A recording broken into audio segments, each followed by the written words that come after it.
दोस्तों, क्या आपके पास कोई ऐसा चश्मा है जिसे पहनते ही जादू हो जाए और बैठे बैठे गर्मा गर्म खाना भी मिल जाए। सुंदर वन जंगल की नटखट गिलहरी चीकू को भी ऐसा ही चश्मा मिला था, पर क्या उसका जादू काम आया? चलिए देखते हैं आज की मज़ेदार कहानी, चीकू मीकू और उसका जादुई चश्मा। बहुत पुरानी बात है। सुंदरवन के एक कोने में चीकू नाम का एक गिलहरी रहता था। चीकू बहुत ही नटखट, फुर्तीला और जादुई तरकीबें सीखने का शौकीन था। लेकिन उसकी एक बुरी आदत थी। वह बहुत ही आलसी था और अपना हर काम कल पर टाल देता था। सर्दियों का मौसम आने वाला था। जंगल के सभी जानवर, गौरैया, चींटी, खरगोश अपने अपने घरों में खाना इकट्ठा करने में जुटे थे। चीकू का एक पक्का दोस्त था, मीकू चूहा। मीकू दिन रात मेहनत करके अपने बिल में मूंगफली और अखरोट जमा कर रहा था। एक दिन मीकू ने चीकू को पेड़ की डाली पर सोते हुए देखा और कहा, चीकू भाई, जाग जाओ, ठंड का मौसम पास आ रहा है। अगर अभी खाना जमा नहीं किया तो सर्दियों में भूखे मर जाओगे। चीकू ने अपनी एक आंख खोली और एक लंबी जम्हाई ली और कहा, अरे मीकू, तुम तो हमेशा डरते रहते हो। अभी तो खिली धूप है, मजे करो, खाना तो मैं कल 5 मिनट में इकट्ठा कर लूँगा। चीकू को मेहनत करना बहुत ही बोरिंग लगता था। उसने सोचा, क्यों ना मैं कोई जादू सीख लूँ, फिर मुझे काम ही नहीं करना पड़ेगा। अगले दिन चीकू को झाड़ियों में एक चमकीला पुराना चश्मा मिला।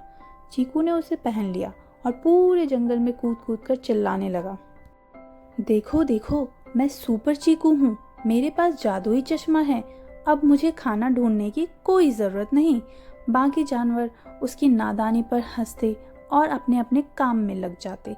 चीकू हर दिन बस खेलने और सोने में बिता देता, यह सोचकर कि कल वह अपनी जादुई शक्तियों से सब ठीक कर लेगा। दिन बीतते गए और अचानक एक रात मौसम ने करवट ली।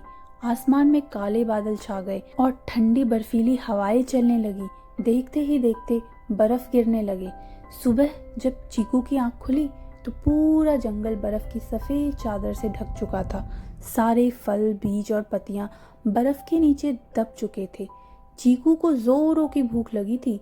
उसने अपना जादुई चश्मा पहना और बोला, आबरा कडाबरा, चश्मे जी, मुझे गर्मा गर्म अखरोट दे दो।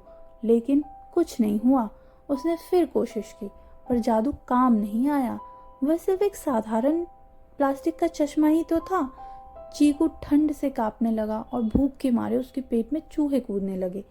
उसे मीकू की बात याद आ गई और वह अपनी गलती पर फूट फूट कर रोने लगा। मीकू को रोता देखकर मीकू चूहा अपनी गर्म शॉल ओढ़कर उसके पास आया।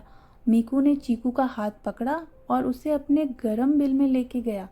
वहाँ मीकू ने चीकू को गर्मा गर्म सूप और स्वादिष्ट मूंगफलियाँ खाने को दी। चीकू की जान में जान आई। चीकू ने रोते हुए कहा, मीकू, मुझे माफ़ कर दो, तुमने सही कहा था। मैं कल कल करता रहा और आज मेरे पास न खाना है और न रहने को घर। मेरा जादू भी झूठा था। मीकू ने मुस्कुराते हुए कहा, सच्चा जादू सिर्फ एक ही है चीकू, और वह है कड़ी मेहनत। जो आज का काम कल पर टालते हैं, उन्हें बाद में पछताना ही पड़ता है। चीकू को अपनी गलती का एहसास हुआ और उसने वादा किया कि अब से वह कभी आलस नहीं करेगा। अगली गर्मियों से चीकू सबसे पहले उठकर काम करने वाला और सबसे मेहनती गिलहरी बन गया। चीकू गिलहरी खुश रहने लगा। तो दोस्तों, कहानी सुनने के बाद आपको इस कहानी से क्या सीखने को मिला? चलिए चलिए थोड़ा आप भी सोचिए। तो चलिए मैं बताती हूँ। इस कहानी का सार है, काल करे सो आज कर, आज करे सो अब। मतलब हमें अपना काम कभी भी कल पर नहीं टालना चाहिए, क्योंकि आलस हमारा सबसे बड़ा दुश्मन है और मेहनत ही सबसे बड़ा जादू। तो दोस्तों, आज की हमारी कहानी यहाँ पे ख़त्म होती है और अब हम मिलते हैं कल एक नई कहानी के साथ। तब तक के लिए बाय बाय, गुड नाइट।